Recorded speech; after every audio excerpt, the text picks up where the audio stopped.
Welcome back to the deep dive. Today, we are staring into the abyss, and I don't mean that metaphorically. No, not at all. We are talking about the big dark. Hmm. We're stripping away the shiny veneer of typical space opera. You know, the Federation utopias, the clean corridors, the noble explorers. Not right. And we're looking at a universe that runs on addiction, espionage, and a very specific, very almost gross type of biological sludge. Is a messy, messy universe. Yeah. We are looking at the Starfishers trilogy by Glen Cook, specifically focusing on the second book in the series, simply titled Starfishers. Right. And if you know Glen Cook from his fantasy work, like The Black Company. Which is fantastic. Oh, it's a classic. But, you know, he doesn't do noble. He does necessary. And usually necessary involves getting your hands incredibly dirty. Necessary is doing a lot of heavy lifting in that sentence. It is. It really is. So let's establish the stakes here, because the setup is actually, it's fascinatingly distinct from your standard sci-fi fare. It really is. Usually in science fiction, the big technological hurdle is travel. It's always, how do we break the light speed barrier, or how do we fold space? The warp drive problem, yeah. Right. But in this universe, they solved that. Traveling isn't the issue. Ships can jump between stars. That's a given. The issue, the bottleneck that threatens to just strangle civilization, is talking. Exactly. It's the cost of connection. Imagine a civilization spread across thousands of stars. You have the ships to get there, sure. No problem. But once you arrive, you are completely cut off. You can't send an email back home. No subspace comms. No. You can't radio for help. The speed of light is a hard limit for radio waves. So if you are 10 light years away, your message takes 10 years to get home.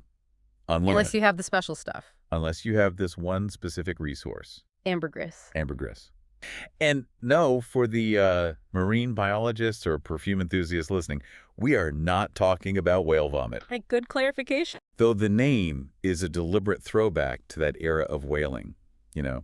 It's evocative of hunting leviathans in the deep ocean. That makes sense.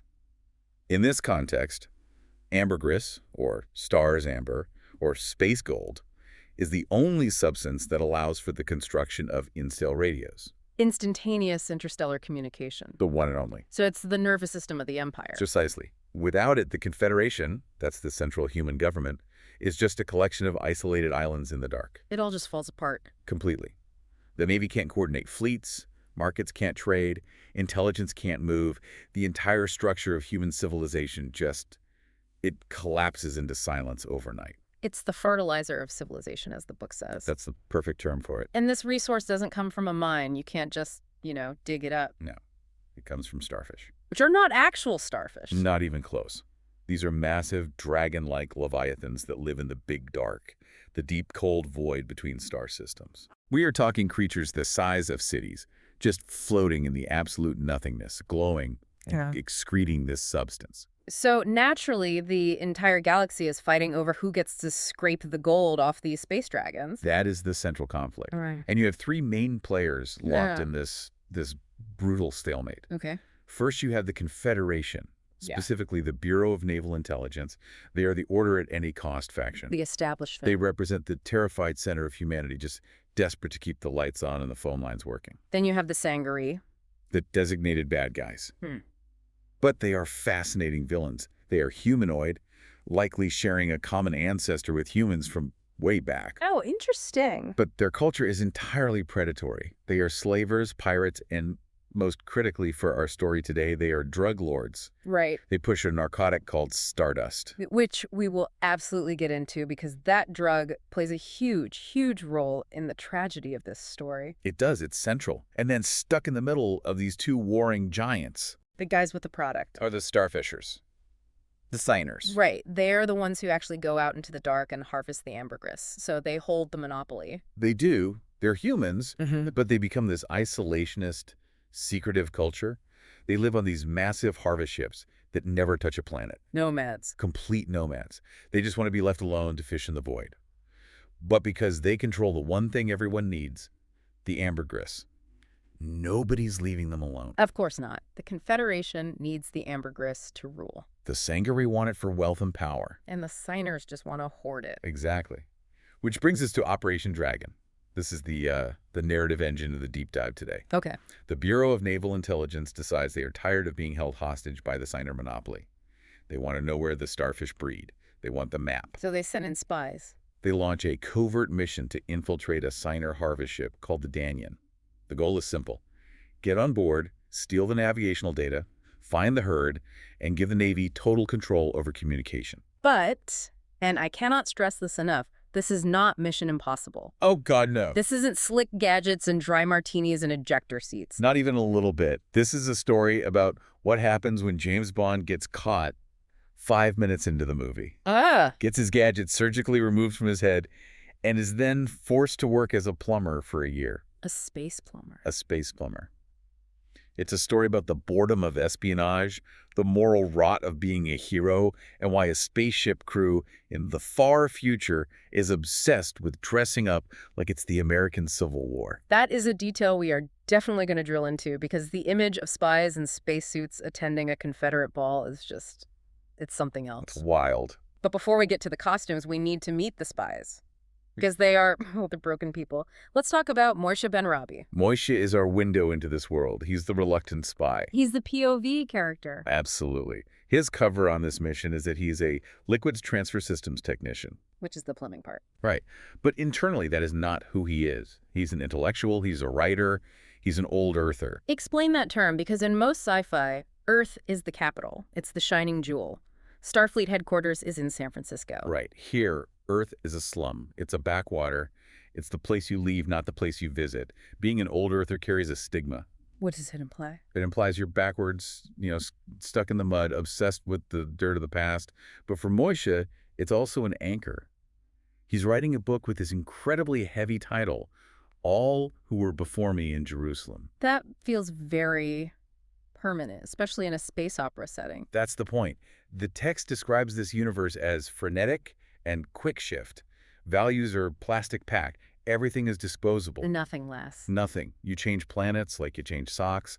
Moyshe is obsessed with history because he's terrified of how fast humanity is forgetting itself. He's the conscience of the mission. But the Bureau hasn't just hired him for his philosophy. I mean, they've butchered him to make him a spy. It is body horror, frankly. It's brutal.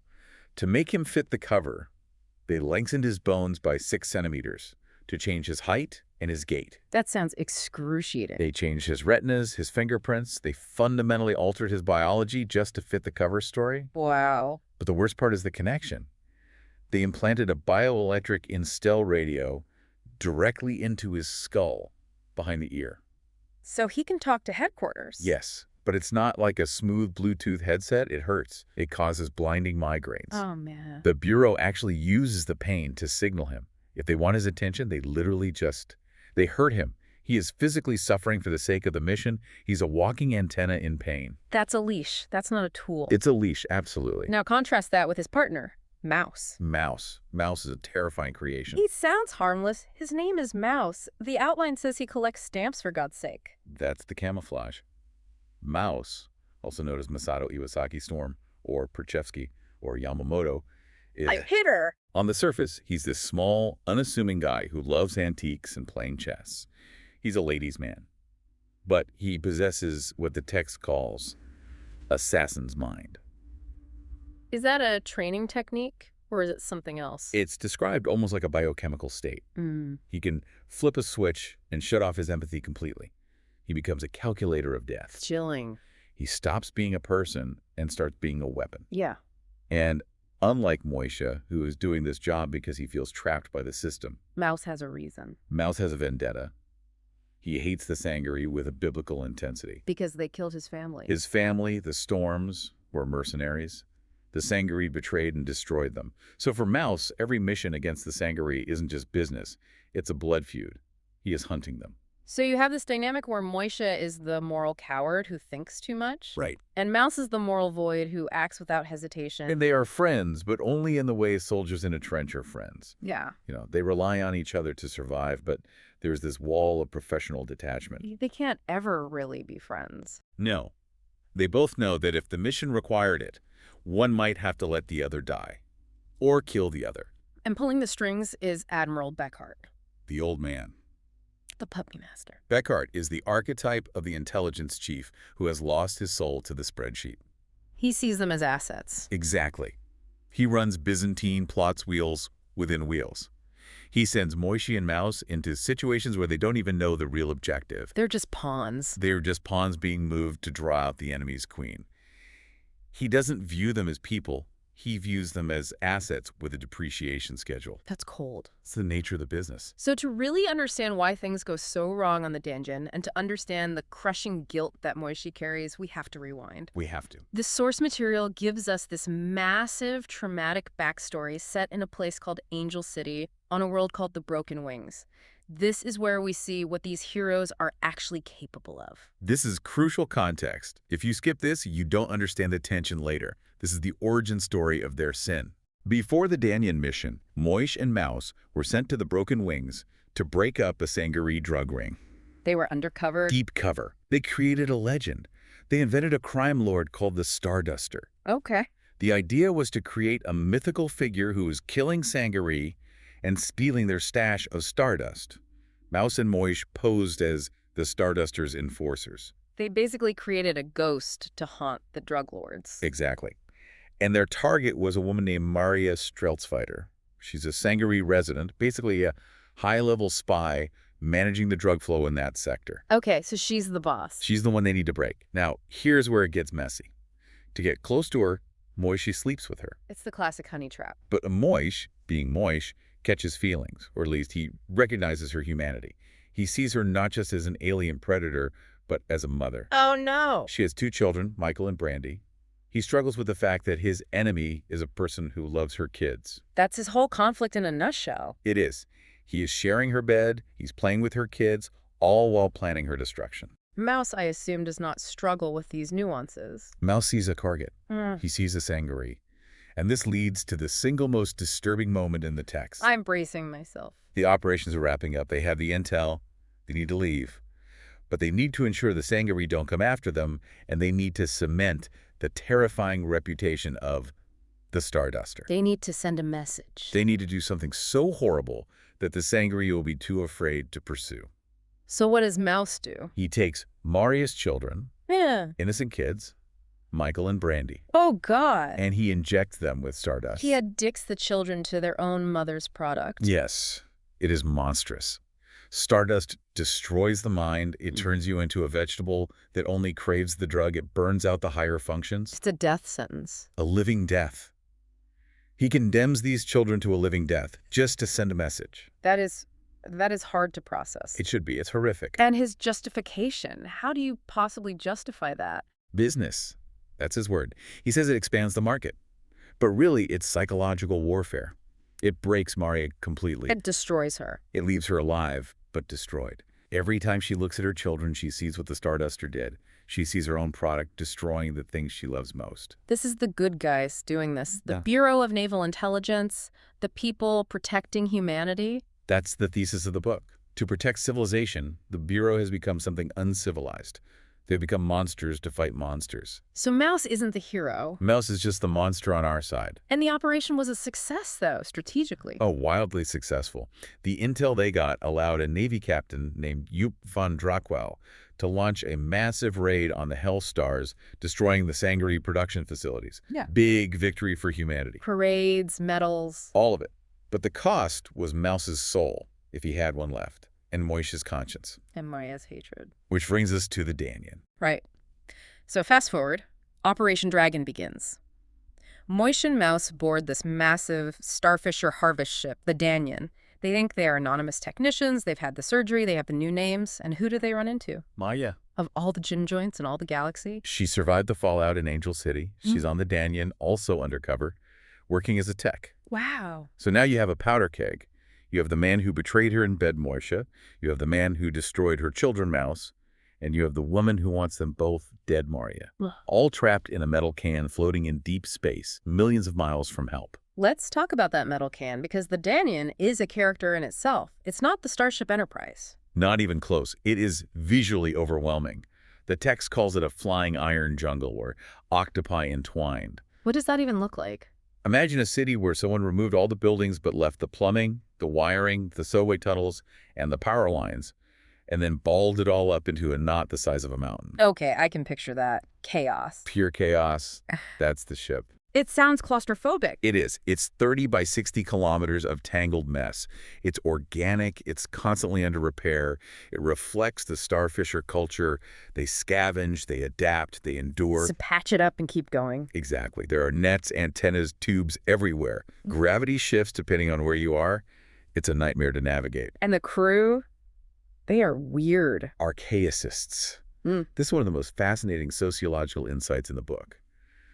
The crew of the Danion is obsessed with 20th century Earth history. Specifically American history. Yes, specifically. Like they have clubs. They have full-blown lifestyle clubs. They wear tweed jackets. They smoke briar pipes. They have a Wild West club, a Civil War club. Seriously. They organize balls where they dress up as Confederate generals and Union soldiers. Why? I mean, why would you do that? They are living in a spaceship. They have FTL travel. They are surrounded by alien threats. Why are they pretending to be from 1860s America? Think about the future shock we talked about. The universe outside is changing so fast it makes your head spin. Right, the plastic-packed values. Exactly. Identities are fluid. Planets get destroyed. The Seiners live in the big dark, surrounded by nothing. To keep from going insane, to keep from dissolving into the void, they grab onto the past. They anchor themselves. They anchor themselves in something static. History doesn't change. The Well- Civil War is over. The outcome is decided. It's safe. So the cosplay is a defense mechanism. Precisely. It's a way to say, I know who I am Yeah. in a universe that constantly asks, who are you? It's grounding, even if it's completely absurd. So Moyshe and Mouse arrive on this floating ball of pipes and history buffs. They are ready to steal the secrets. They are ready to deploy their spycraft. How long does it take for everything to go wrong? About 5 minutes, That's it. immediately. They are barely settled in when they are detained by Jarl Kindervort, the ship's police chief, and the commander, Choteau. How did they know? The Seiners aren't the simple fishermen the Bureau thought they were. They have counterintelligence. Ah. They detected the instel transmissions from Moyshe's head implant the moment he came aboard. So the Bureau totally underestimated them. Fatally. They assumed the Seiners were primitive because they were isolationist. Big mistake. The Seiners have technology, they just use it differently. So usually this is the part where the spies get thrown out the airlock. You'd think so. Ugh. But the Seiners are pragmatic. They need plumbers. The ship is falling apart. Yeah. So instead of executing them, they take Moyshe to the infirmary and they surgically remove the radio from his head. They've cut him off. They silence him. It's a brutal scene. He wakes up and the noise is gone. But so is his connection to his entire world. And then what? And then they say, okay, you're stuck here for the next year until we get back to port. You're going to work. You're going to fix pipes. And if you behave, maybe you live. It's humiliating. It's the ultimate failure for a spy. It completely emasculates the spy fantasy. Moyshe and Mouse are stripped of their weapons, their comms, and their mission. They are just workers now. Liquid's transfer systems technicians. Back to their cover.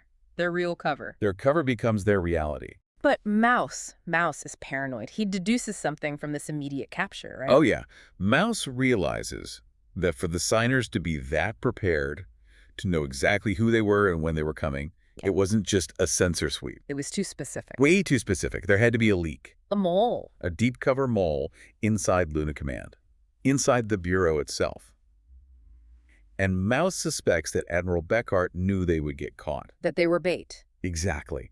Beckart sacrificed them. Maybe he wanted to test the Seiners' security. Maybe he wanted to distract the Seiners while another team did something else. Or maybe he just wanted to see what would happen. So the mission was never to succeed. The mission was to get caught. So now we enter what I'll call the prison drama phase of the story. Section 4, Life in Captivity. Operation Dragon has become Operation Plumber. This is where the psychological war begins. Moyshe and Mouse have to integrate. They start working shifts. They crawl through sewage pipes. They eat in the mess hall. Let in the dream. And they have to navigate the social minefield of the ship. And Maria is watching the whole time. That's the tension. Maury is there. She sees them every day. She hates them with a fire hotter than a sun. But she can't kill them. Why not? She's a Sangaree predator. She should just shank them in a corridor. Because she's undercover too. If she kills them, she blows her cover. The Seiners strictly forbid violence on board. Oh, right. If she murders 2 crewmen, she goes to the brig or out the airlock. And Moyshe and Mouse can't kill her for the same reason. So it's a stalemate, a Cold War. It's a cold war in a hallway. They pass each other and exchange these venomous glares. And Maria starts a whisper campaign. What does she do? She tells the other crew members that Moyshe and Mouse are nasty spies. She uses social ostracization as a weapon. She tries to make them pariahs. She tries to turn the crew against them so that their lives become miserable. But Mouse is good at this game, too. Mouse is a chameleon. He leans into his harmless hobbyist persona. The chess player. Exactly. He starts a chess club. He's brilliant at chess, so he gains respect. He charms the women. He becomes a fixture of the ship's social life. He's mapping the human terrain, looking for weaknesses, gathering intel through gossip since he can't do it electronically. He adapts, and what about Moyshe? He finds romance. Moyshe is always looking for connection. He gets a handler named Amy Amaranthina. She's a Seiner woman, assigned to keep an eye on him, but she tries to gentle him. She wants to bring him into the fold. And she reads his book. She reads his manuscript. She sees his soul, not just his cover. And for Moyshe, that's intoxicating. He craves that stability. So he's tempted to stay. He is. He looks at Amy, and he looks at the peaceful life on the Danion, and he starts to wonder, why do I want to go back to the Bureau? Why not stay here? Why not just be a plumber and a writer and be happy? And that temptation is made explicit by Kinderfort, the cop. Right. Kinderfort sits him down and basically says, look, the Confederation uses you like a brick, an emotional brick. We offer you a home. We offer you peace. Defect, join us. It's a compelling argument. The Bureau mutilates him, sends him to die, and hurts him with radio waves. While the Seiners give him a girlfriend and a steady job. But he can't do it. He can't. He's too cynical. He's too old-earther. He doesn't trust utopias. He believes the Seiner paradise is fragile and built on denial. So he sticks with the devil he knows. He's a moral coward, as he calls himself. He serves the system he hates because he fears the chaos of the alternative even more. He can't let go of his duty, even when his duty is to monsters. There is a scene that perfectly encapsulates the absurdity of their situation. The Recreation Day party. The Civil War ball. It is so surreal. You have Moyshe, a Jewish intellectual spy from the far future, forced to dress up as a Confederate officer. Which he makes a joke about. A very dry joke. He says something about how his ancestors wouldn't appreciate the uniform. But visually, it's striking. You have these high-tech agents drinking fake mint juleps, bowing to ladies in hoop skirts. Pretending that the Battle of Gettysburg matters more than the Sangaree fleet. Exactly. And Maria is there. Of course she is. Maria is across the room in a southern bell gown. They are enemies who have destroyed each other's lives, and they are forced to bow and curtsy in a shared hallucination of the 19th century. It's like a fever dream. It highlights the theme of performance. Everyone is wearing a mask. The Seiners are performing history. The spies are performing their covers. Even Maria is performing human. Nothing is real. Except the hate. Except the hate. The hate is the only solid thing in the room. While they're playing dress-up, though, the universe hasn't stopped turning. We get to this meta-revelation. Yes. The intel they gathered back in Angel City, the mission where they destroyed the kids, it finally pays off. It does. A broadcast reaches the Danion as a holographic replay of the Navy's assault on the Hellstars. The Sithlak Fields. That's the location of the Sangaree drug farms. Yeah. The Navy, led by Captain von Drafhow, absolutely obliterates them. It's a massive space battle. And Moyshe and Mouse are watching this on the news, effectively. They're watching the highlights. Yeah. And they're seeing the fruits of their labor. And they realize, we did that. We bought that victory with 2 children's souls. That's the subtext. That's the weight of it. The source text does something interesting here. It cuts away to a different perspective. Mouse's perspective may be a flash forward at the Victory Gala. Yes, we see Perchevsky. That's Mouse at Luna Command. The Navy's celebrating. Admirals are clinking glasses. You're partying? They are watching the replay of people dying like it's a football game. They are cheering the explosions. And Mouse is disgusted. He's completely hollowed out. He's standing there with a civilian woman, Max, a shopkeeper he likes. And he realizes these people don't understand what war is. To them, it's a spectator sport. It's abstract. Totally. He got the medals, swords and diamonds, but he feels no pride. He just feels the dirt. And he realizes the Starduster legend was a lie. The victory is just a temporary shift on a map. And that's the tragedy of the spy in this universe. You ruin your life, you ruin your soul to win a battle, but the war never ends. It just shifts to a new front. The Starduster was just a story Beckhart made up to scare the Sangaree. It wasn't real justice. Let's pull back and look at the big themes here. We've talked about archaicism. Why does Glen Cook lean so hard into this? Why make the Seiners so obsessed with the past? I think it's about the human need for permanence. In a world where technology makes anything possible, nothing feels real. Right. If you can change your face, your gender, your planet, and your mind with drugs, then what is you? What is solid? So the Seiners grabbing onto 20th century Earth is them saying, this was real. Exactly. This happened. It is fixed. It is written down. It's a rejection of the now people who just consume the present moment and move on. It's a desperate attempt to find roots in zero gravity. That makes a lot of sense. Yeah. Then there's the morality of espionage. We usually like our spies to be cool. We like Bond. We like Ethan Hunt. We like spies who kill bad guys. Oh. We don't like spies who torture children. We don't like spies who are victims of their own employers. Cook forces us to look at the ugly utility of intelligence work. If you want a safe empire, if you want your instill radio to work, you need monsters like Mouse to guard the walls. You need people willing to do the unthinkable. And Moyshe represents us, the listener. The one who feels bad but does nothing. I think so. Moyshe is the witness. He's the one who sees the horror and feels bad about it, but doesn't stop it. He writes it down, he records it, but he's complicit. He didn't stop Mouse from injecting the kids. He just felt guilty about it later. That's a very uncomfortable mirror for the reader to look into. And identity is the final big piece. Moyshe is benRabi, Gundaker Niven, the plumber. Mouse is Storm, Perchevsky, Yamamoto. They don't know who they are anymore. Moyshe looks in the mirror and sees a stranger because of the surgery. They have sacrificed their identities to the state. So what's left? The only thing that remains consistent is the mission. They are hollow vessels filled with the Bureau's orders. So how does this deep dive end? The outline leaves us in a stalemate. The spies are stuck. The Seiners think they've won. The Seiners are confident. They're arrogant, really.